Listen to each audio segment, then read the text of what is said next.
Guys, good afternoon and welcome back. All right, so in this video I want to show us how to cut an Ishiago material, but then the rightful pronunciation or the rightful name should have been IshiOdum in Igbo real name, right? But then we are used to the popular name of Ishiago, so we are going to proceed with whatever you already know as Ishiago, but this is a pure African Nigerian Igbo culture, right? It's mostly used for Igbos, and possibly other tribes might have adopted this fabric or this material for their personal cultural attire and for ceremonial use. Now, it's widely used for weddings, traditional gatherings, pre-wedding pictures, and a whole lot of other ceremonial activities, right? So we are going to learn how to cut this, and then the first thing you will know is that they have different methods of doing this, but then the first trick you should understand is that all of the ishiago or the IshiOdum should face upright. On no account should the ishiago or IshiOdum be facing down or facing sideways. All of them should face upright. So having known that, now you place your fabric in this form that all the head is facing towards your left hand side, bearing in mind that the left hand side is the shoulder area and your right hand side is your folding or hemming point. So having said that, let's go to the process of cutting. Now you are going to fold this in line with your customer's chest over 4. So the chest I have is 46, and note importantly that the measurement of this is the same thing as the regular senator measurement. So don't be scared or don't be confused when your customer brings this to you. And note that in some cases, some persons will like it to be a curvy nature at the down, while some will like it to have the regular senator top. Whichever be the case, it's still the same thing. It's your customer's preference or choice that will determine or will guarantee what you are going to make for him. So let's proceed. Now this folding is covering 46 chest over 4, which is 11.5 plus extra 2 inches, right? So I'm okay with the folding, and then you make sure you handle properly. And they have different textures of this. They have the poly fabric for it. They have the one of the cotton, they have the velvet, they have different textures of this ishiago, and also they have the Ankara version as well. So whichever be the one you are using or you have laid your hand on, you can still make use of it and cut in that same direction. So first and foremost, you cut off the baseline this way. Cut off your baseline this way. Now when your baseline is cut off, then you are going to determine, are you making a curvy ishiago or the regular folding ones? Now it is best done with the curvy nature, but my customer or my client prefers the one you fold like the regular senator outfit. The curvy ones is kind of old fashioned, and then that is what most people do for their elderly ones. Right, so now you must have made sure you have added your 4 inches to the base. Now this 4 inches is what you must add to this base. So you mark 4 inches here. You mark 4 inches here. Whether you are doing the curvy one or the folded one, it's still the same 4 inches, right? So you mark in this form. Now the next thing you will do now is to apply the top length. Now the top length I have is the top length of 33. So you apply length of 33 here, 33 here, and then you mark it out in this form. So this asks me for my shoulder, right? So after that, you now determine the armhole. Now the armhole method or the formula we use is in line with our regular senator formulas we have been using. Now which states that chest over 4 for a regular short sleeve, then -1 for any 3/4 or any long sleeve. So the chest I have is 46, over 4 is 11.5. Then because I am making 3/4 sleeve for this ishiago, I will minus 1 inch from 11.5. I will have 10.5, right? That's 10.5. So you mark 10.5 this way. You mark 10.5 as well this way. This is for your armhole for your 3/4, right? But if you're making a short sleeve, don't minus any 1 inch from it. Use the whole value you got from the chest over 4. Then after which you apply 11.5, which is the 46 chest in this form, and then extra 2 inches is also applied. Then after this, you now determine the customer's shoulder measurement. So the shoulder I have is a shoulder of 19.5. Then you add half into it, making it to be 20. Now 20 over 2 is 10. So you mark 10 inch here. Bear in mind that 0.5 is the only inch you need to add on your shoulder joining for the sewing allowance, right? Then connect this way to the real chest. Then slope the shoulder by 2.5 in this form, and then have it coming out in this direction as well. Then after which you measure from your slope line to your armhole remaining, which is 8. The midpoint is 4. You mark 4 inch here, and then come in by 1.5 inch from that 4 inch mark, and then use your armhole curve, place in this form, make a connection that connects your shoulder point to the 1.5 inch and to your armhole remaining. That's in this form. You make a curve in this form.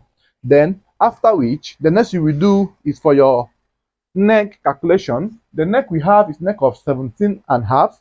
Divide by 6, you have 2.73 or 2.83, and then you are not meant to use the whole value at the neck region. You are meant to deduct certain inch, which I use 0.5. Then because before the course of your joinings, you will do neck trimmings before you do piping or however, or because of the course, in the course of your facing sewing on the neck region, it tends to increase the neck at the neck region. So you make provision for your facing turn-up effect and how to go about your other joining activities on the neck region. So you mark 2.5 inches here, 2.5, then add extra half to this, which is 3. You mark 3 inches here. Then you mark in this form, and then mark in this form as well, right? And then you take your armhole curve, you place in this direction, and you curve it out this way. Then after which you bring it down from your sleeve, from your armhole depth, bring it down straight this way. Then make sure it's straight enough. You can decide to leave 1 inch extra here, but because of I use 2 inches here, there's no need to mark 1 inch again. Just take it out straight because it will be enough for us to fold. So this is the basic front bodice of our Ishiagu. So I will cut this now and then show you how to as well cut the back.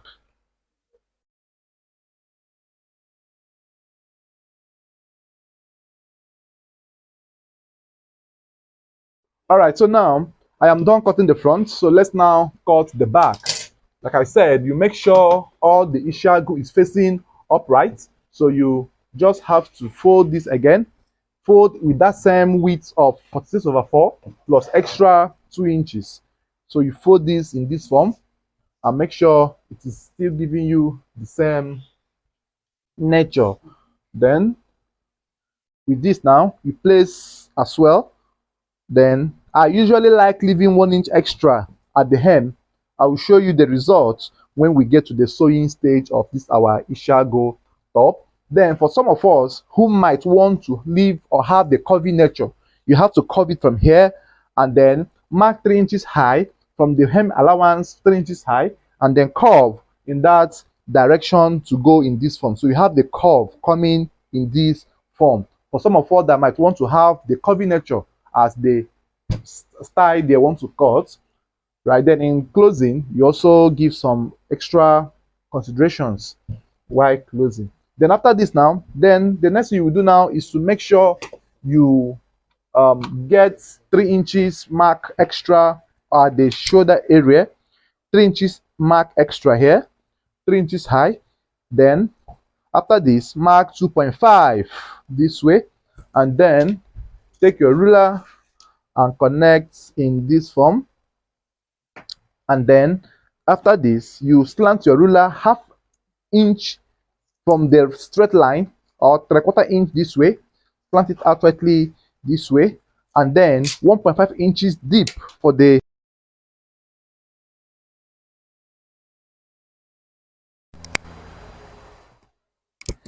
all right. So sorry for the break in the voice transmission. I was saying that after you must have marked or cut out the front panel, you also fold this one this way, and then make sure you leave 1 inch extra here for your neck balancing, which I will show you when we will get to the sewing stage. Then after which you mark extra 3 inches here and here 2.5 inches, and then join the line this way, and then you have to slope this ruler half an inch backwards from the straight line, or 3/4 inch backwards from that point. So once you have gotten to that stage, so the next thing you will do now is to mark your back neck depth of 1.5, which is constant for all adults, 1.5 inches this way, and then you use the armhole curve as well, and then you connect in this form, and then we are going to cut.